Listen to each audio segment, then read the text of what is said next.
Hello and welcome to part 14 of my Japanese for Beginners series. By the end of this video, you will understand the difference between Ru-Verbs and U-Verbs, and you will also be able to make verbs into their negative form and with varying degrees of politeness. This lesson corresponds to page 88 of the Genki Japanese textbook, but even if you don't have the textbook, don't worry, you can still follow along. では始めましょう。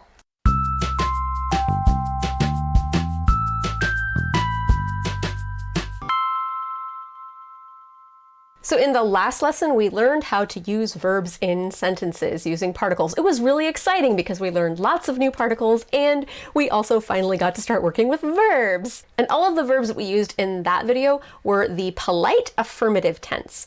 One of those, for example, was the verb tabemasu, which is to eat. One of my favorite verbs. So your clue with polite verbs is pretty much if it ends in masu, those two hiragana characters, it is polite. It is polite and it is a verb. But you are going to need to learn how to be plain as well as polite. So we're going to learn how to change the polite verbs into their plain or informal counterparts. But the first step in teaching you guys how to do that is to teach you the difference between U-Verbs and Ru-Verbs. Now, I don't particularly like that they're called Ru-Verbs and U-Verbs, and I've seen other people say similar things in my position, but unfortunately that's pretty much how all the textbooks teach them and such. You'll see why in a minute. If you don't already know why, it's a little misleading to call them Ru-Verbs and U-Verbs. You'll see why in a minute. It is misleading to call them Ru-Verbs and U-Verbs. So the reason why you need to know which verbs are Ru-Verbs and which verbs are U-Verbs and which verbs are irregular, there's a couple irregular verbs as well, you'll need to know the difference between those because that will determine how those verbs are conjugated. There are certain rules U-Verbs follow, there's certain rules Ru-Verbs follow, and then the irregular ones are irregular and they just march to the beat of their own drum. So first, I'm just gonna rattle off, I'm just gonna list some Ru-Verbs. These are Ru-Verbs in their plain or informal tense, and I want you guys to see if you recognize a pattern. Taberu, miru, dekiru, and neru. Those are all Ru-Verbs. What do they have in common? Think about that. And now I'm going to rattle off some U-Verbs. Hanasu, kiku, kau, yomu, shinu. So what did you notice about the Ru-Verbs versus the U-Verbs? Yeah, the Ru-Verbs ended in ru. The U-Verbs did not end in ru. So it actually makes a little more sense if you notice how I wrote these out in romaji instead of hiragana. Usually I've been writing things out in hiragana and not using romaji since I think lesson 6 of the series, learn hiragana, that's the lesson. However, I'm using romaji just in this video specifically because it's a little confusing if you call them U-Verbs with a hiragana u because they don't all end in hiragana u, they end in the letter U, the u sound. So ku, su, tsu, mu, bu, anything that just ends in that u sound, not necessarily hiragana character u. So it's as simple as that. If it ends in a ru, it's a Ru-Verb, and if it does not end in a ru, it's an U-Verb. Oh, my sweet summer child. So yeah, the truth is there are actually lots and lots of Japanese verbs that end in ru that are actually U-Verbs. So here is a list of such U-Verbs disguised as Ru-Verbs. Kaeru, mamoru, hairu, kawaru, uru. And here are a couple verbs that end in ru but are actually irregular. Kuru and suru. So how can you tell the difference really between a real Ru-Verb or just an U-Verb that happens to end in a ru? Sadly, there is no foolproof way to know this. There is one rule that is often mentioned, but even this rule has exceptions. So this rule is if it ends in aru, uru, or oru. So not necessarily hiragana a, ru, it can be karu or like tasukaru, the verb to help, to save. It doesn't end in a, ru, it ends in ka, ru, but you know, the sound of the hiragana character that comes before ru ends in a, an a sound. So if it ends in an a sound and then ru, an o sound and a ru, or an u sound and a ru, it is always an U verb, not a Ru verb. But if it ends in an iru or an eru, then it could be a Ru verb. Even then, it's still not definitely a Ru verb. And to illustrate my point, remember 2 of those 5 verbs I showed you earlier. I'm just going to pull them up again. Note, I used a, I, u, e, o before each one of those rus. Like, look at the hiragana character that comes before each of those.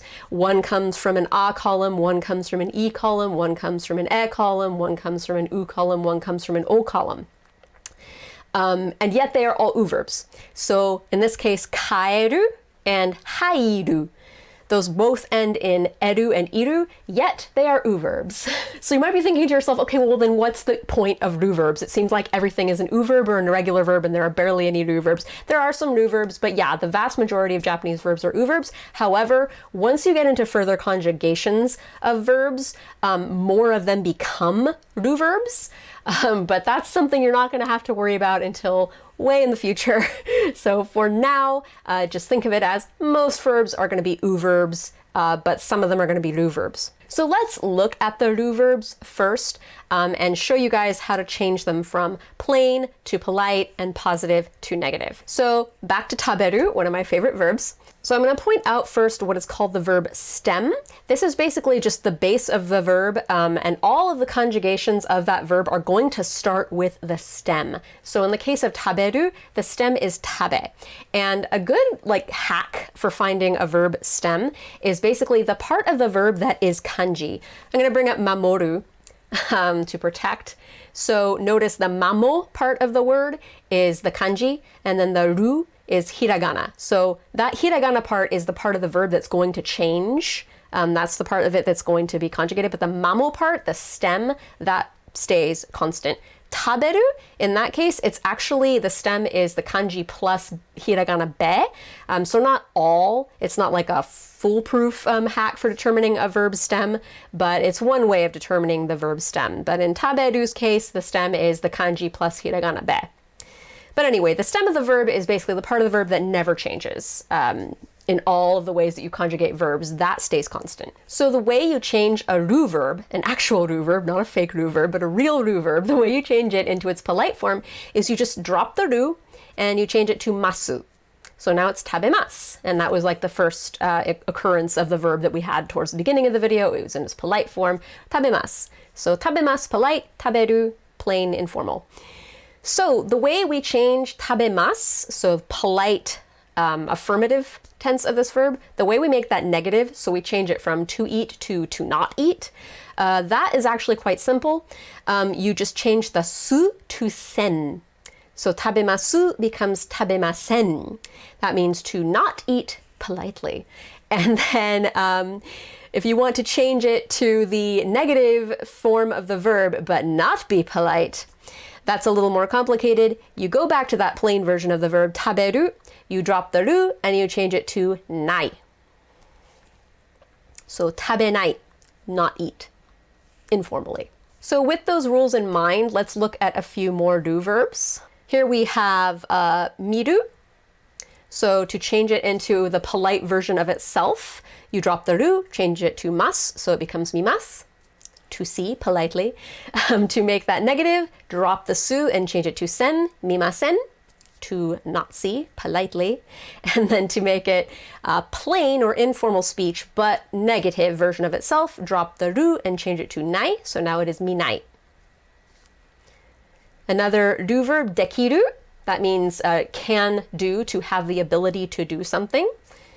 The mas version of it, you drop the ru and you change it to dekimasu. That's politely can do.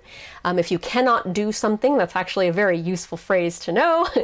You drop the su and you change it to sen, dekimasen. So yeah, incidentally, if you just say dekimasen by itself, that's a sentence. That's like, I can't do it.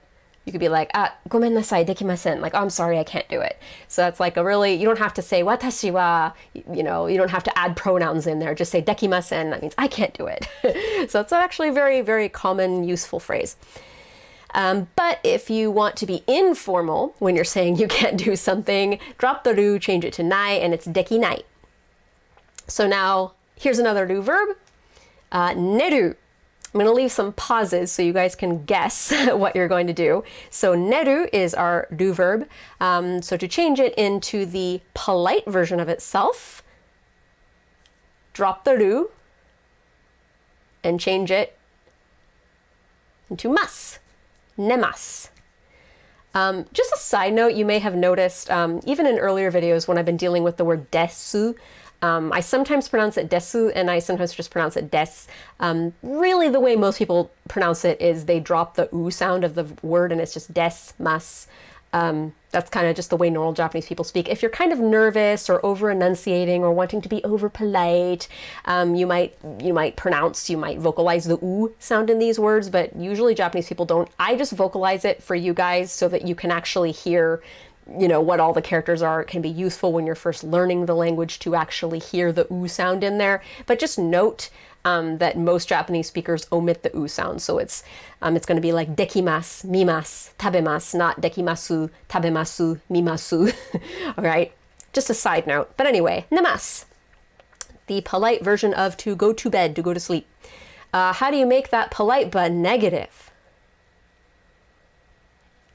Drop the su and change it to sen, nemasen. Incidentally, if I just said nemasen by itself, that kind of means I'm not going to bed. Notice how I, didn't add a bunch of other words. I didn't add pronouns. I just literally said the negative version of the verb, and that can be a complete sentence on its own. And now if you want to say you're not going to go to bed, but you're doing so informally, you're not being polite now,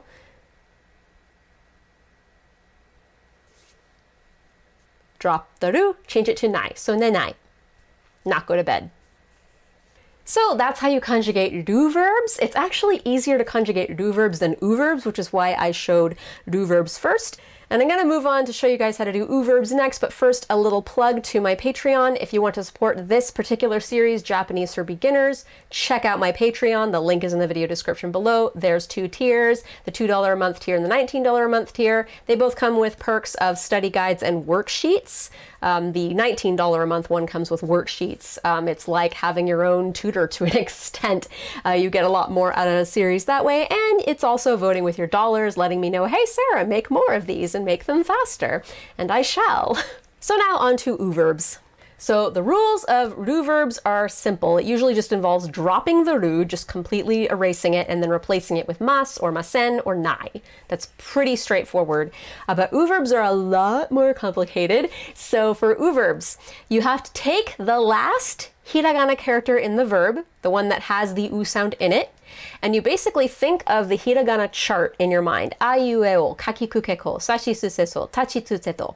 Think of that in your mind and go to the hiragana character on that row that has the same consonant, but it ends in an e instead of an u. So for example, if your verb ends in ku, you think of the hiragana chart, it would be kakiku, ko, and you take ki from that column or row, and it is now ki. So you change the last hiragana character to the e version of itself, from u to e. And then you add mas. That's how you make the polite affirmative tense of an u verb, from plain to polite. And then to make that negative, that rule is the same as with Ru-Verbs. You just change the masu to masen. So that part's the same. But then if you want to do a informal or plain or impolite negative version of an U-verb, that's more complicated still. So going back to the original version of the U-verb, let's say it ended in ku, you go to that column, kakiku, ko, and you take the one that ends in a, and then you add nai. So a verb that ends in ku would then end in kanai for the plain or informal negative version of it. So just like with the Ru-Verbs, it makes a lot more sense if I just show you guys with actual examples of verbs. So here are some examples from our earlier U-Verbs. So hanasu, that was an U-verb. It ends in su, S-U. So to make it polite, you look at that su character, you think of the column that it comes from, sashi su seso. So the one in that column that ends in E is shi, and then you add mas. So hanasu turns into hanashimasu. Both of those mean to talk. And then if you want to make it polite but negative, drop the mas, change it to masen. So hanashimasen, will not talk. And then to make it plain or informal but negative, go back to that initial hanasu verb, take that su character, go back to that column that it came from, sashi su seso, change it into the a version of itself. The a version of su is sa, and then add nai. So hana, sa, nai. Here's another u verb, kiku.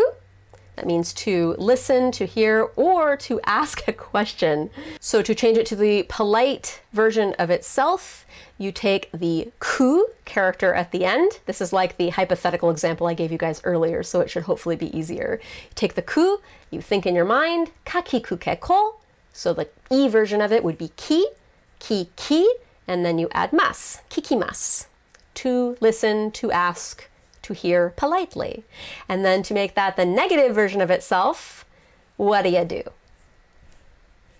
You change the masu to masen. Kikimasen. I will not ask you a question. I will not listen. Kikimasen. I'm not going to listen to you.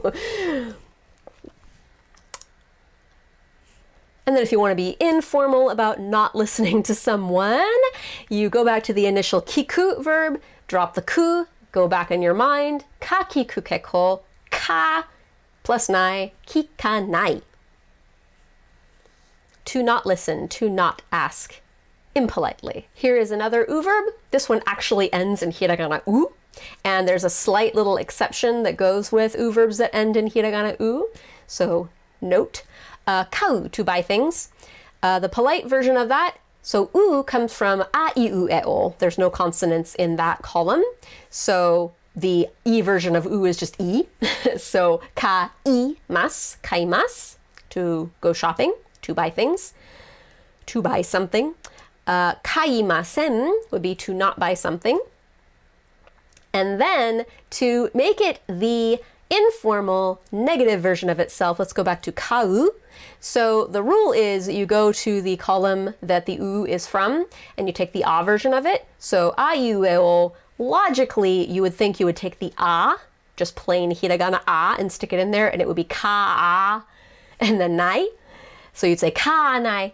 That's weird and clunky, and that's part of the reason why in the case of an u verb that actually ends in the hiragana character u, we change it to wa instead of a, so it becomes kawanai, to not buy something.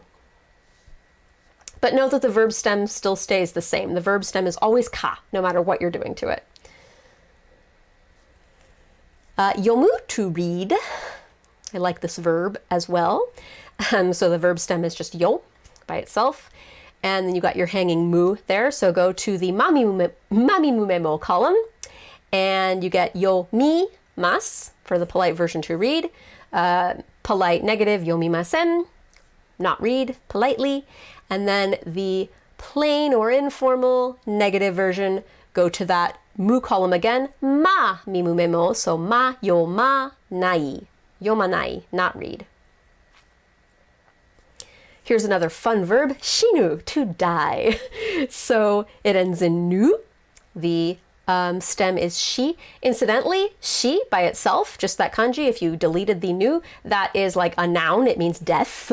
It doesn't mean like to die, it just means death. So that's kind of cool. Sometimes you can just erase the hiragana characters after it and it becomes like the noun version of itself in some cases. So shinu, not with all verbs, don't get carried away. So shinu, nani nu ne no, so shinimasu, to die politely. And then shinimasen, to not die, but politely. And then if you want to informally not die, shinanai. So just for funsies, let's add in some of those like confusing, you think they're Ru-Verbs, but they're actually U-Verbs. Let's add those into the mix. I'm going to show you guys the difference between conjugating an actual Ru-Verb versus conjugating a verb that ends in Ru that's actually an U-Verb. So kaeru, if this were a Ru-Verb, it would be kaemasu and kaemasen, but it is not a Ru-Verb. So you take that last hiragana ru, you go to the rarirureru column, and it becomes ri, kaerimasu, to return politely, kaerimasen, to not return but politely, and then kaeranai, to not return informally. Mamoru, to protect. Mamorimasu, mamorimasen, and mamoranai. So again, if it were a Ru verb, which it isn't, but if it were a Ru verb, it would be mamomas, mamomasen. It just sounds so funny to me because I know Japanese. Like if you don't know Japanese, that wouldn't sound funny, but it sounds funny to me. But it would be mamomas, mamomasen, and mamonai. But no, it's mamorimasu, mamorimasen, and mamoranai. Hairu, to enter, to go inside. Hairimasu, hairimasen, hairanai. Kawaru, to change. Kawarimasu, kawarimasen, and kawaranai. Uru, to sell something. Urimasu, urimasen, and uranai.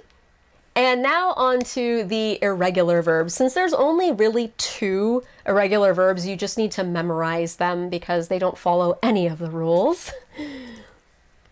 So for suru, which is to do, so it's a very extremely common verb, it's shimasu for the polite version. So note the stem changes. There's really no stem. I mean, I guess the stem is shi technically, but it changes to su when it's like plain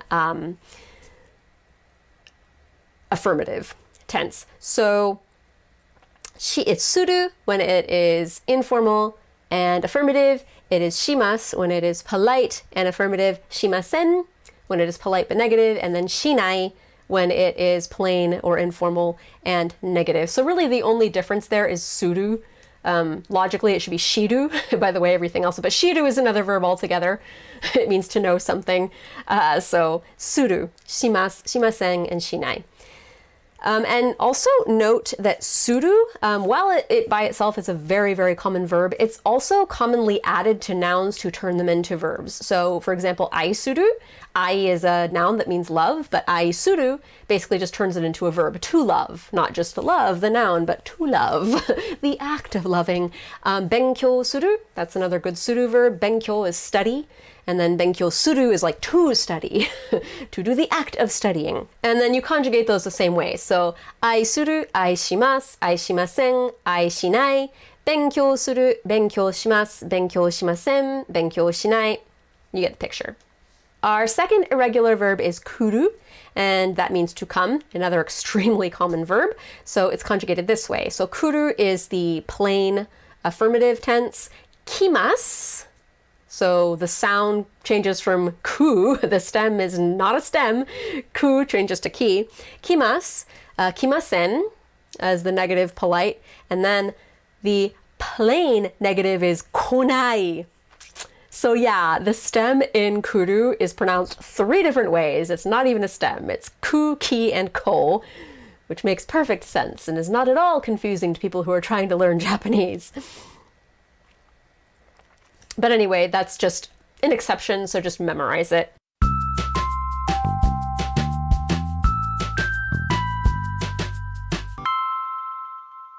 So this is the part of the lesson where I would usually have a bunch of model sentences for you guys to practice, but this video is already so long because I had so much to cover with the mathematics of the language.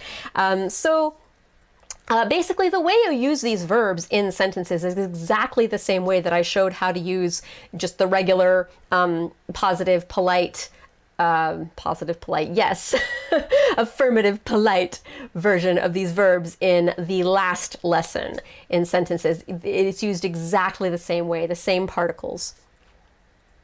So what I'm basically going to do is I'm just going to revisit a few of those model sentences from the last video and then just show you guys how they're conjugated. So here's a model sentence from the last video. Neko o dakishimemasu. To hug a cat, and that's to hug a cat politely. So if you wanted to be plain, neko o dakishimeru. Polite negative would be neko o dakishimemasen. And then plain negative would be neko o dakishimenai. So based off of the way we conjugated that verb 抱きしめる, do you think it's a Ru-Verb or do you think it's an U-Verb? That's right, it's a Ru-Verb. So here is another model sentence from the last video. 学校に行きます. To go to school, and that's politely. So if you wanted to be plain but affirmative, you'd say 学校に行く. If you want to be polite but negative, say 学校に行きません. And again, that can be a sentence. If you want to tell your host mom, I'm not going to school today. 今日は学校に行きません. I didn't say 私 in there. Don't need it. Plain negative, if you're not going to be polite when you're telling your host mom you're not going to school. 学校に行かない. So based off of the way we conjugated the verb 行く, what is it? A Ru-Verb? Or yeah, it's clearly an U-Verb. It doesn't even end in Ru. So now on to an example with an irregular verb. 教室で勉強します. That is to study in the classroom. So if you wanted to be plain about it, you're casual with your classmates. 教室で勉強する. Polite negative would be 教室で勉強しません. And plain negative would be 教室で勉強しない. So I'm going to still be doing a review section for this lesson, a short review. I'm basically just going to go over all of the sentences that I just went over, those 3 sentences with their 4 different forms. I'm going to leave some pauses between them, and then I'm going to put timestamps in the video description and in a pinned comment in the comment section.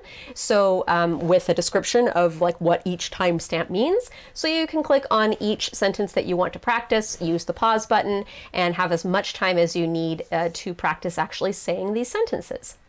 And don't skip this part, it's important. 猫を抱きしめます。猫を抱きしめる。猫を抱きしめません。猫を抱きしめない。学校に行きます。学校に行く。学校に行きません。学校に行かない。教室で勉強します。教室で勉強する。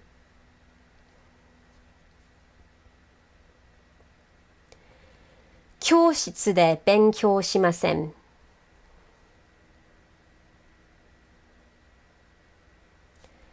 教室で勉強しない。